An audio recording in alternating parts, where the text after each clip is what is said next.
Hurmatli bizni kuzatuvchilarimiz, juda ham ko'pchilikdan keladigan savollarga javob berib o'tmoqchiman. Siz yuzingizga yuz terilarini oqartiruvchi naborlardan foydalanmoqchisiz yoki bo'lmasam ajin ketkazuvchi naborlardan foydalanmoqchisiz?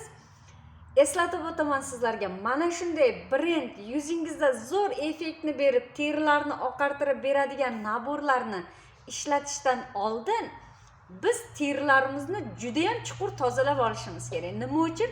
Teshik po'ralar ochilishi kerak. Bu vitamin, bu kremlar joy-joyga terining oxirgi qavatlarigacha kirib borishligi uchun albatta yuz chuqur tozalangan bo'lishi kerak. Siz endi yuzingizni chuqur tozalash uchun albatta kosmetologga borishga hojat yo'q. Uyingizda o'zingizning mini tozalash naboringiz bo'lishi shart. Sababiki siz yuzni oziqlantirish bo'ladimi, yuz ajinlarini ketkazish, dog'lar bilan kurashasizmi? Siz kechqurun bu naborlardan foydalanasiz. Shunday ekan, sizni yuzingizni tozalovchi mana bunday nabor kremlaringizni ham albatta kechqurun foydalanasiz. Kosmetologga esa kunduzi borishga to'g'ri keladi. Shunday ekan, kosmetologga bormasdan uy sharoitida 5-6 oy davomida yuzingizni chuqur tozalab beradigan oldin mana bunday 4 talik nabordan tavsiya qilaman. Undan keyin sizni yuzingizga qanday kremni izlayapsiz, foydalanmoqchisiz? Dog'larni ketkazdiradiganmi yoki ajinlar bilan kurashadiganmi? Qanday naborlardan foydalanmoqchisiz? Undan keyin 4 talik nabordan keyin mana bu naborlardan, oziqlantiruvchi naborlardan foydalaning.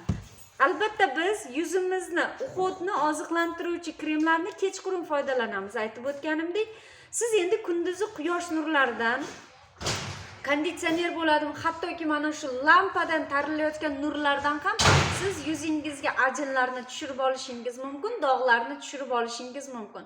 Quyoshli mana bunday issiq kunlarda kechqurun yuzingizni oziqlantirasiz, kechqurun yuzingizni parvarish qilasiz, tozalaysiz. Sizlarga kunduzgi himoya, ichida SPF'lari bor kushon pudralardan, SPF'lari bor mana bunday adelika pudralardan, shu bilan birgalikda alohida baza SPF'lardan sizlarga tavsiya qilaman. Nimagaki, siz kechqurun yuzingizni juda ham zo'r oziqlantirdingiz, o'sha ozuqa beradigan kremlardan kechqurun foydalandingiz. Bu yuzingizni kunduzi quyosh nuridan yaxshigina kechgacha himoya qilib yurishingizga to'g'ri keladi. Bo'lmasam sizning kechqurun foydalanayotgan mana bunday brend kosmetikalaringiz effektini ko'rsatmasligi mumkin yoki juda ham uzoq muddatda ko'rsatishga to'g'ri keladi. Shunday ekan, sizlarga kechqurun yuzingizni tozalashlikni, undan keyin ozuqa beradigan kremlaringizdan foydalanishlikni, kun davomida esa mana bunday SPF tarkibida kollagenlari bor kushon pudralardan surtib yuzingizni yaxshi himoya qilib yurishlikni tavsiya qilaman.